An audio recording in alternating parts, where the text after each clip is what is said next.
Hi guys, I'm your friend Humayun Malik and today we are going to discuss very important topic of statistical mechanics. That is the relationship between entropy and thermodynamical probability. But before going to discuss the relationship between entropy and thermodynamical probability, you should know that what is meant by entropy and what is meant by thermodynamical probability. So first let me define that what is meant by entropy. So entropy is the measure of molecular disorderness of a system and we denote it by capital S. And in order to define the thermodynamical probability, we should know that what is meant by macro state of a system and what is meant by micro state of a system. So we will start with the basic definition of statistical mechanics, that is, statistical mechanics studies the macroscopic properties of the system in terms of microscopic properties. So here we want to know that what is meant by macro state and what is meant by micro state of a system. And I'll come to the definition of the macro state and micro state just after giving an example through which our definitions will become more powerful. In the example, we have two identical boxes which we have named as box 1 and box 2. Here identical box means that these boxes are macroscopically identical.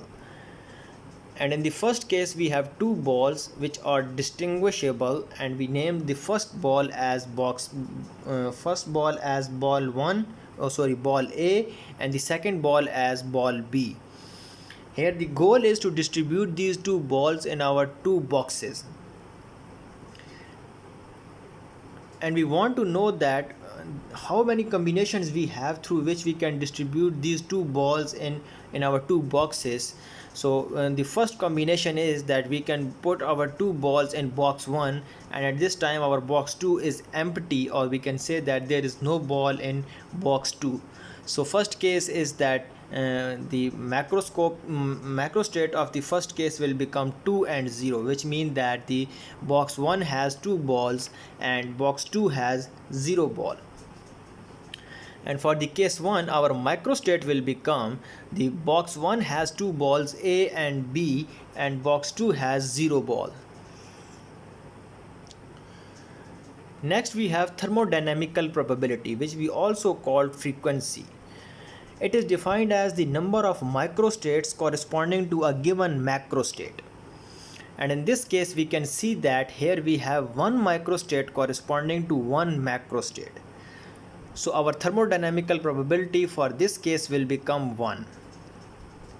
The second combination is that we can put one ball in box A and one ball in box 2. So we can put ball A in box 1 and ball B in box 2, or we can put ball A in box 2 or ball B in box 1. So corresponding to the macrostate 1 we have two microstates A B and B A. So we define the thermodynamical probability for this case will become 2, because we know that thermodynamical probability is defined as the number of microstates for a given macrostate. And the third combination is that we can put both balls in box 2 and this time box 1 is empty, or we can say that there is no ball in box 1. So the microstate corresponding to this macrostate becomes 0 and AB, which means box 1 has 0 ball and box 2 has 2 balls A and B. And for this case our thermodynamical probability will become 1. And finally our fourth block is for probability, which is defined as the thermodynamical probability divided by the total number of microstate. And we can see that for the first case of where we have two distinguishable balls A and B, we have 4 microstate.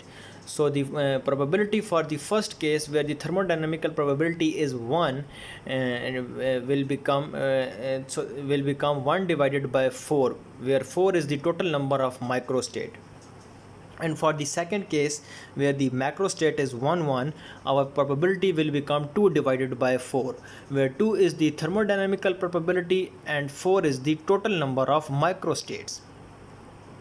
And for the third case, where the macro state is 0 and 2, our probability will become 1 divided by 4, because here thermodynamical probability is 1 and total number of microstates are 4. So in general, we can say that if we have two balls, two distinguishable balls, then for that case we have 4 microstate, which we can also write as 2 raised to power 2, which is equal to 4. Now in our second case, we have two balls which are indistinguishable, or we can say that we cannot distinguish them. So that's why we named both balls as small a. And again, we want to distribute these two balls in our two boxes, and we want to know that what are the combinations through which we can distribute these two indistinguishable balls in our two boxes. So the first case is that we can put both ball in box 1, and at this time box 2 is empty. So the macro state for the first case will become 2 and 0, which means that there are two balls in box 1 and there is 0 ball in box 2. And microstate corresponding to the first macrostate will become AA and 0, which means that box 1 has two balls A, and at this time box 2 is empty, or box 2 has 0 ball. For the first case, thermodynamical probability will become 1, because thermodynamical probability is defined as the microstate corresponding to a macrostate, and for this case we have one microstate corresponding to the one macrostate. Second combination is that we can put one ball in box 1 and one ball in box 2. So the macrostate will become 1 1, and microstate will become box 1 has ball A, and at the same time box 2 has ball A. So the thermodynamical probability will become 1 in this case, because here again we have one microstate corresponding to one macrostate. And finally, our third combination is that we can put both balls in box 2, and at this time box 1 is empty. So the microstate will become 0 and 2, and in this case box 1 has 0 ball and box 2 has 2 balls, A and A. And for the third case, thermodynamical probability is again going to be 1, because again we have one microstate corresponding to one macrostate. And finally, we will discuss our fourth block, which is for probability. Again, we know that probability is defined as the thermodynamical probability divided by the total number of microstates. And for the second case, where we have two indistinguishable balls, we have 3 microstates. So for the probability for the first case will become 1 divided by 3, where 1 is the thermodynamical probability and 3 is the total number of microstates. And similarly, for the second and third case, we will have probability 1 divided by 3 and 1 divided by 3. So for the second case, where we have two indistinguishable balls, we can say that if we have two indistinguishable balls, then for that case we have 3 microstates, which we can also write as 2 plus 1 is equal to 3. So these are two examples in which we have distributed two balls in our two boxes. And now feel free to define what is meant by macrostate, microstate of a system, and thermodynamical probability. So the macrostate of a system is defined as the number of arrangements of particles of a system without distinguish them from one another is known as macrostate, which I think will be clear to you guys. And the microstate is defined as the distinct arrangement of particles of a system is known as microstate of a system. And thermodynamical probability is defined as which I have already told you, that the number of microstates corresponding to a given macrostate is called its thermodynamical probability, and we denote thermodynamical probability by the letter W. And one more important thing you should know, that the number of microstates corresponding to a given macrostate may be equal to or greater than the number of macrostate, which you can see clearly in our two examples which we have just discussed. And as I have already defined what is meant by entropy, entropy is defined as the measure of molecular disorderness of a system. And now I have told you that what is meant by entropy and what is meant by thermodynamical probability. And now I feel free to define that what is the relationship between entropy and thermodynamical probability. As entropy is denoted by S and thermodynamical probability is denoted by W, so we can say that according to Boltzmann, the entropy is a function of thermodynamical probability. So we can write that S is equal to FW, where S is entropy, F is some function, and W is the thermodynamical probability. And one more important thing I want to tell you that in equilibrium, both entropy and thermodynamical probability of a system become maximum. Or I can say that S and W will become 1 in equilibrium. Okay, now in order to define derive the function, or we can say that derive the value of F, let us consider two independent systems which we named as system 1 and system 2. System 1 and system 2 have entropies S1 and S2 respectively. And one more important thing about entropies is that we can add the entropies of the two systems. So we can say that the entropy of the two systems when taken together is given as S is equal to S1 plus S2. And we name this equation as equation 2. Also let W1 and W2 be the thermodynamical probabilities of a system, or we can say that, and one more important thing about the thermodynamical probabilities is that the composite thermodynamical probabilities of two systems is given by W is equal to W1 into W2. Or I can say that the product of the thermodynamical probabilities of two systems is equal to the thermodynamical probability of the system, or we can say that the composite thermodynamical probabilities of a system is equal to the product of two thermodynamical probabilities of two systems. And we name this equation as equation 3. And now we are going to use equation 3 in equation 1, and we will get S is equal to F, which is the function of W1 and W2. And we name this equation as equation 4. And from equation 1 we can say that S1 is equal to F, which is the function of W1, and S2 is equal to F, which is the function of W2. And we name these equations as 5 and 6. And by seeing equation 4, 5 and 6, we simply use equation 4, 5 and 6 in equation 2, and we get equation 7, which is which is the function of W1 W2 is equal to F1, which is the function of W1, plus F2, which is the function of W2, and we name this equation as equation 7. And now our goal is to differentiate equation 7 with respect to, firstly with respect to W1 and secondly with respect to W2, as you can see. When we differentiate equation 7 with respect to W1, we will get F1 dash into W1 W2 dot W2, because here we are differentiating with respect to W1 is equal to F1 dash, which is the function of W1, and the second term will become 0, because here we are differentiating equation 7 with respect to W1.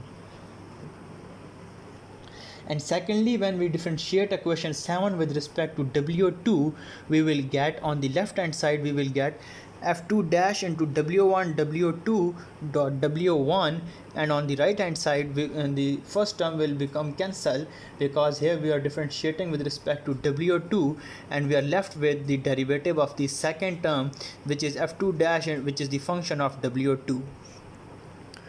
and we name these equations as 8 and 9. Now our goal is to divide equation 8 by 9, and when we divide them, after simplification we are left with W2 divided by W1 is equal to F1 dash, which is the function of W1, divided by F2 dash, which is the function of W2. And this is for the two systems. And after cross multiplication we will get W1 F1 dash, which is the function of W1, is equal to W2 into F2 dash, which is the function of W2. As I have just told you that this example is for two systems. If we have n number of systems, then we can say that W1 F1 dash, which is the function of W1, is equal to W2 F2 dash, which is the function of W2. And similarly for the other systems, we can equal them, and it is equal to the constant which is denoted by K. And from here we can write that W1 F dash W1 is equal to K, and secondly W2 F2 dash, which is the function of W2, is equal to K. And from here we will get the values of F1 dash, which is the function of W1, and F2 dash, which is the function of W2, because we want to derive the values of the function F.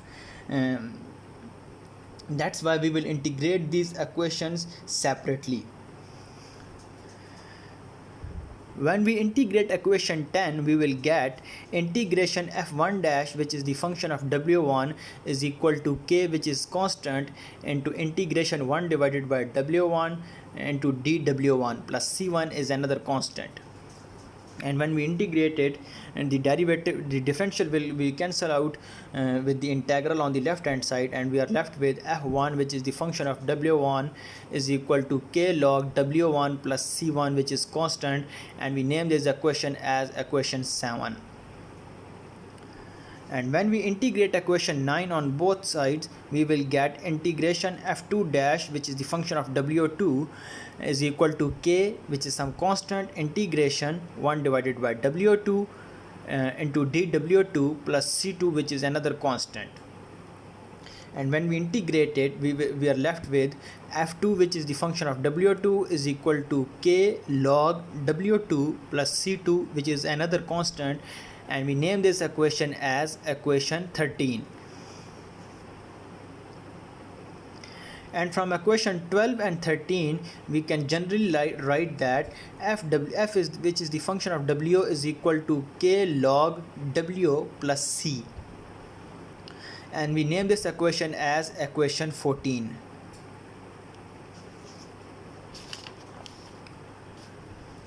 And from equation 1, we can see that S is equal to F into W. So when we put it in our equation 14, we will get Fw is equal to S. So we get S is equal to K log W plus C, and we name this equation as equation 15. And here one important thing I want to tell you, that at absolute zero temperature, entropy becomes zero and thermodynamical probability will become maximum. Or I can say that S is equal to 0 and W is equal to 1 at absolute zero temperature. And if S is equal to 0 and W is equal to 1, our equation 12 will become 0 is equal to K log 1 plus C. And as we know that log 1 is equal to 0, so from this equation 16 we will get C is equal to 0. And when C is equal to 0, finally our equation 15 will become S is equal to K log W plus 0, or I can say that S is equal to K log W. And this is the required relation between entropy and thermodynamical probability. And the function which we want to derive is that K log. So this was our lecture. See you guys in our next lecture. Thank you.